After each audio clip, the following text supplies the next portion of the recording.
What's up, guys? My name is Miles. And my name is Fez. And this is The Commodity. And today we are reacting to Maphilindo, the would-be superstate of Asia. This video was recommended to us by HyoRim first. Thank you so much for the recommendation. We truly appreciate it. Guys, if you want to recommend a video to us and have a shout out, go ahead and click on our description. There's a link to our Discord in the description. You can go in there and send us your links to the videos you'd like us to check out. Description. That's what I said. I know you said it like 3 times. Yeah, description. But yeah, thank you so much for the recommendation. I'm super excited to hop into this. I've seen videos like this before. Never watched them, but I've seen them in our comment section and stuff like that. Yeah, we've had a lot of suggestions. Yeah. So my main question before we hop into it, number one, do y'all think this would make sense? And number two, do you think this would work? Be a very powerful country. Right. It'd be the most powerful country in the world. I think ideologically, but I don't think it would work. No, I think there's too many. There's too many countries that don't vibe with other countries. Correct. Like I know that Malaysia and Indonesia, they're sisters. You know, the Philippines and Malaysia kind of butt heads a little bit, especially. What is it, Sabah? Yeah, the Borneo Island. Yeah. Yeah, but obviously you guys love each other in the end as well. Yeah. United, y'all are truly united based off of the comment section. Right. Because there's always love. I'm just kind of curious of like, what would hold y'all back if this was being brought up and like legitimized and like, yeah, we need to do this. We need to become like the superpower of the world. What would affect that? Because obviously some of them have monarchs, some of them do not. Some of them, I mean, like, how would I feel if I don't have a monarch to have a monarch all of a sudden be part of my, right, our system, you know? Yeah, so let us know in the comments what you think about this hypothetical idea. But guys, before we hop into this video, if you would go ahead and give it a thumbs up. It definitely helps us get this video out to more people. Obviously, we're both sick. We do apologize. I'm losing my voice. That is out of our control. Also, if you would go ahead and click the subscribe button and the bell notification icon, it'll help us tremendously, and it'll help you guys see our future videos. And if you would go ahead and enjoy the video. Let's hop into it. Completely out of it today. Having escaped the clutches of subjugation, the nations in the Malay Archipelago found themselves at a loss. The sense of nationhood was yet to develop, and the colonial boundaries made little sense. More anxiously, with China to the north, India in the west, and the US Navy dominating the seas all around, the independence of Southeast Asia was anything but certain. Sensing vulnerability and opportunity simultaneously, pan-Malay lawmakers drafted a blueprint to restore their brotherly ties that once were. Dubbed as Maphilindo, the proposed confederation espoused to combine the economic, political, and military resources of the nations in the Malay Archipelago into a single country, and in the process bring about a new superstate in Asia. I'm your host Shivan, and welcome to Caspian Report. So my only, just quick statement, my only 2 things that I would think that would prevent this, if they got serious about it, is religion and politics. 100%. Like, I think there'd be too much butting heads. Yeah. Digital life makes things easier, but it also leaves you exposed. NORD VPN is your digital handy when traveling. We'll talk about NORD VPN. Yeah, actually, NORD VPN, we're a partner with them. Link is down in the description. If you sign up, we do get paid. So check it out. Yeah. Just been kind to Southeast Asia. The Malay Archipelago hosted more than 25,000 islands, the largest archipelago by area, yet it was divided in 3 parts. The Spanish ruled over the Philippines, the Dutch controlled Indonesia, and the British commanded the territories now known as Malaysia. During their reign, the traditional urban centers had been replaced with new administrative capitals: Jakarta, Manila, Kuala Lumpur, etc. Colonial power had been centralized in these cities.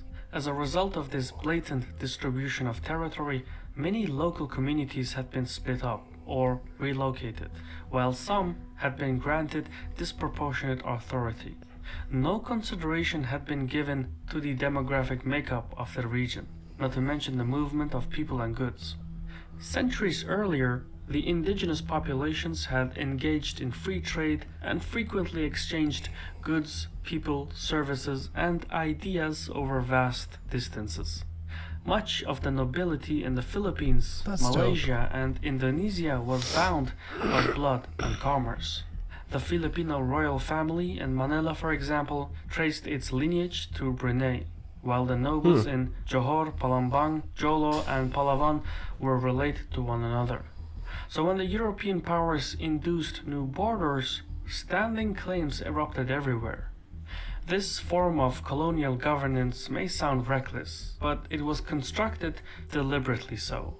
By dividing the Malay Archipelago and creating ethno-religious and territorial disputes, the colonial powers could divide and rule the periphery with only a small standing army. That's like a small, a tiny Navy fleet. It really is. But like obviously that would be a big Navy fleet, but tiny boat. Yeah. It would be cool is to have a jet ski just fly in between all of them or something. I'd be the guy that runs directly into like one and kill myself. The first one. yeah. I literally get on it, give it gas, and it's like done. There was always some faction ready to be employed. There's so many of the exploited. turquoise boats. If the local communities were ever to break free from subjugation, they needed revolutionary change. So when nationalist forces in the Philippines seized power in the mid-19th century, they looked to the past for inspiration. Steadily, the pan-Malayan consciousness was revived, and the political elite in Manila, Jakarta, and Kuala Lumpur immersed themselves in a sense of unanimity and belonging. In the following decades, fraternities were established for exchange students from across the region, and the educational curricula started focusing on Malayan history, civilization, and culture. By the 1930s, a new creed had emerged from these intellectual movements. Malaya Irredenta. It was nation building in its early days. Malaya Irredenta envisioned a unitary state in the Malay Archipelago without internal boundaries, and with an emphasis on the Malay heritage, language, and to an extent the Islamic faith.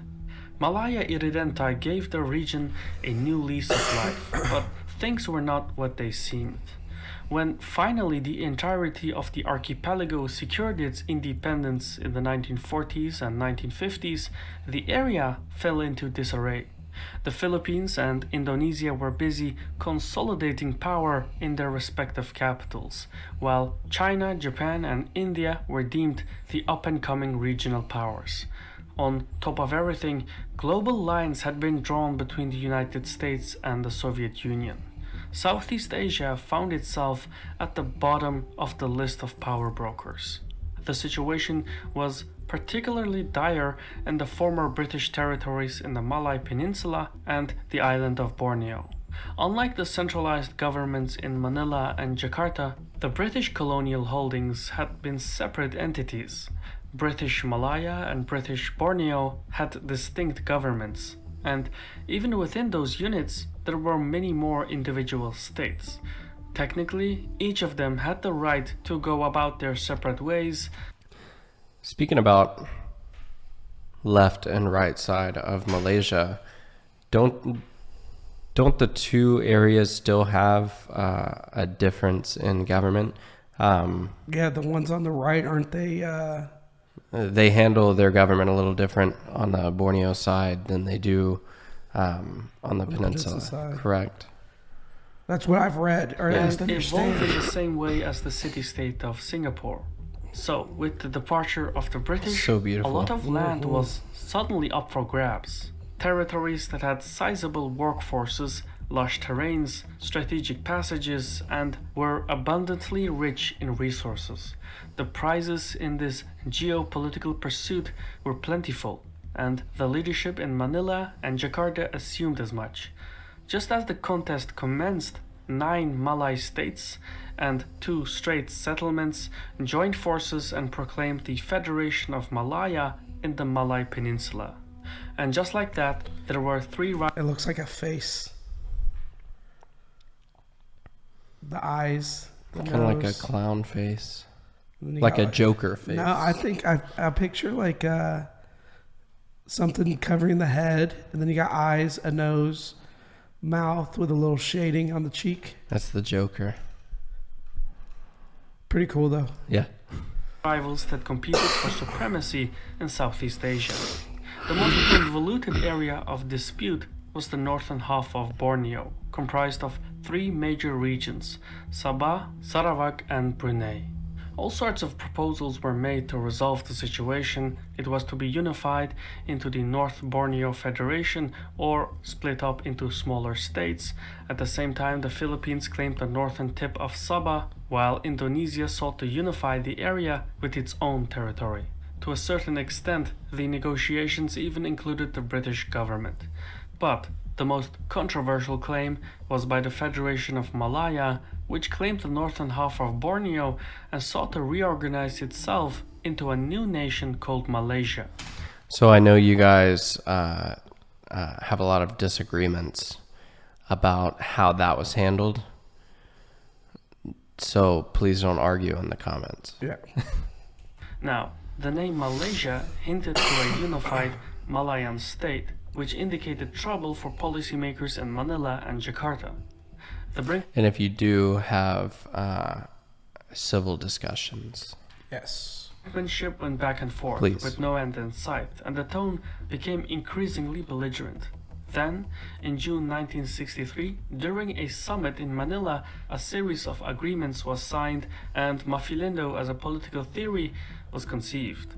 The acronym Maphilindo was a play on the names of Malaysia, the Philippines, and Indonesia. The idea behind the name was a union, a confederation of sorts between the 3 nations, as well as the territories of Singapore, Brunei, Sarawak, and Sabah. In a way, Maphilindo was a peace treaty because it nullified the existing territorial disputes. More interestingly, Maphilindo would have covered more than 2.5 million square kilometers of territory, making it the 10th largest country by size. Its population at the time was estimated at 40 million, but by current data, it would account over 400 million citizens. Wow. Mind-boggling numbers. Wow. What's more is that the triangle-like state would have hosted numerous metropolitan centers, including Jakarta, Manila, Singapore, Kuala Lumpur, Davao, Quezon, Surabaya, Medan, Makassar, etc. The combined workforce of Yeah, when these you gotta cities say etc., would have given that's a lot. Indian and Yeah. Chinese manufacturing a run for their money. Like, Plus, you get the point. Maphilindo would have been in firm control over strategic What is this right here, and why is it cut out? yeah. Let us know down in the comments. Sorry. choke points such as the Malacca Strait, the Sunda Strait, the Lombok Strait, etc. Considering its territory, location, and demographics, Maphilindo would have been a superstate in every sense of the way. It would have matched other Asian powerhouses such as China, India, and Japan. Not surprisingly, Filipino lawmakers were ecstatic with the idea, and Maphilindo received the support of both houses of the Philippine legislature.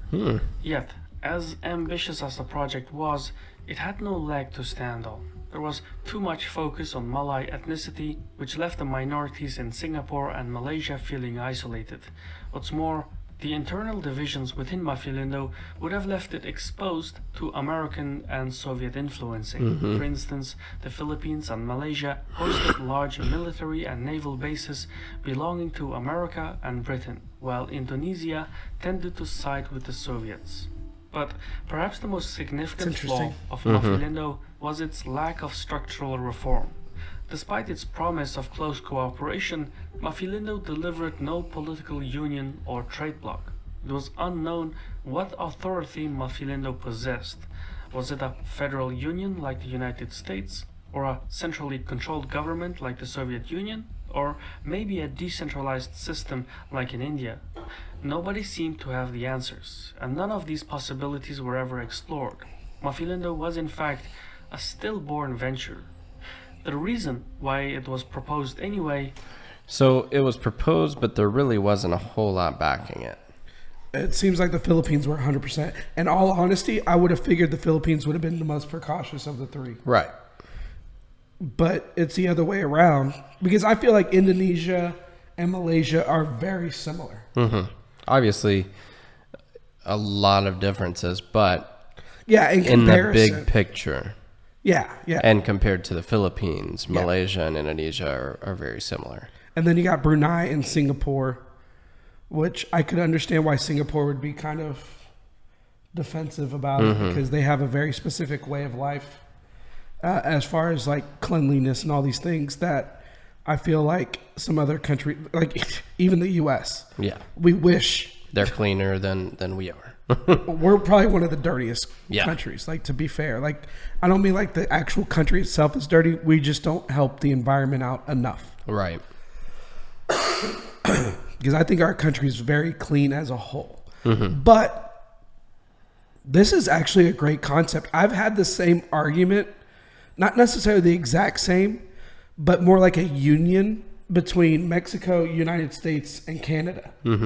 Like, I feel like we could use some of the money that we spend on our government and get some help from Canada to bring up Mexico standards a little higher, get their education system up higher, get their collegiate system up higher, and try to get rid of a lot of the cartel and those kind of things out of Mexico, and kind of do a euro type thing where the dollar goes all the way across all through the three countries. And I think that would be a great idea because we already have kind of a union across North America. But I think if we broke down the borders and started working together, I think the sky's the limit. Yeah. And I think this is like right on point. I think if y'all broke down the borders, put y'all's collective heads together, y'all could be the most powerful country in the world, and that would be cool. Yeah. Was to serve as a ploy to halt the formation of Malaysia and instead partition Borneo between the Philippines and Indonesia. Since both the Filipinos and the Indonesians opposed Malaysia's formation, Manila and Jakarta began to see things eye to eye. Maphilindo was a means to an end. Seeing through their scheme, and after some intense negotiations, Kuala Lumpur ditched Maphilindo and proceeded with its Malaysia plan. In September 1963, Singapore and the colonies of Sarawak and Sabah merged with the Federation of Malaya and declared themselves Malaysia. As expected, the marriage was ill-received by the neighborhood. Ironically, the Indonesians and the Filipinos argued that the conception of Malaysia was a British conspiracy to divide and rule Southeast Asia, while they themselves had intended to use Maphilindo as a ploy to do the exact same thing. In Jakarta, the leadership took matters a step further. Indonesia could not afford to risk another era of subjugation. It had to keep colonial powers out of its periphery, by force if necessary. As such, Indonesia went on an undeclared war in Borneo. Platoons of soldiers infiltrated the hinterlands of Sabah and Sarawak, and soon enough an indigenous insurgency emerged. I didn't know one about that was that. sympathetic to the communist expression. Of course, all of this was taking shape at the height of the Cold War, and as soon as the Americans caught wind of the communist insurgency, it was game on. I like how we've been learning about these countries for months, and there's still wars and things that we had no idea about. Yeah, and I saw the same comment again about us doing research and all that kind of stuff. This is how we enjoy learning, and we like having y'all kind of walk us through it and stuff like that, because we could do all the research in the world, but this would be very, very boring channel to watch. Right. I mean, if we were to do research and we knew about things like this, then yeah, you don't see us doing a whole lot of American history. We did do 9/11, and we did do Juneteenth. Right. But that was more out of respect than like education. Yeah, because if we were going to do American history, then it wouldn't be a reaction at that point because we've already... It'd be like relearning, because there's stuff about like the Revolutionary War or the Civil War or World War II, World War I, which isn't an American thing, but it is taught in America, or American only thing. Right. So, which I don't mind doing American stuff. If y'all want to see American stuff, let us know down in the comments. It's got to be overwhelming. Because if it's only like one or two of y'all, then we probably won't do it. But if it's like 50 to 100 people constantly saying it, then yes, we will do it. Yeah. The United States and the United Kingdom expressed support for Malaysia's independence and supplied the newly established government forces with the latest weaponry. On the opposite end, the Soviet Union and China started backing Indonesia. Much of the fighting on the ground was done by British and Indonesian troops, but its effects were far-reaching. Ethnic tensions peaked, and the loyalty of communities came under question. Even tiny Singapore fell into race rioting, let alone the state of decay in the larger multi-ethnic states.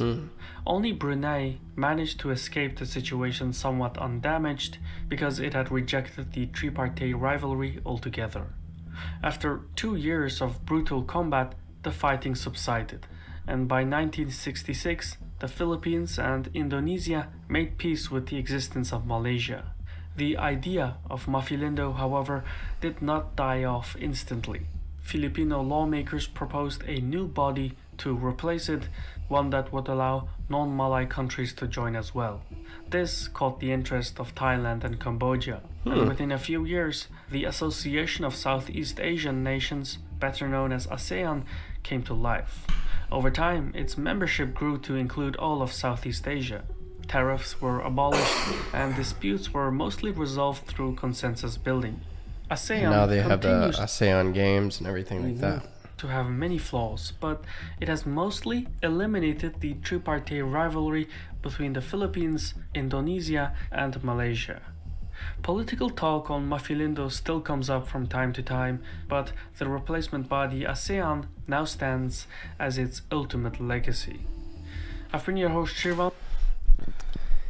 It's a really cool concept when you think about the end game of the fact that it would be the most... We're in the end game. It would be the most powerful country in the world. Yeah, you know? Easily funded, especially with the Marcus Gold. Power with... But all the resources, legitimately. Yeah, but what I'm saying is it would help fund a lot of the stuff.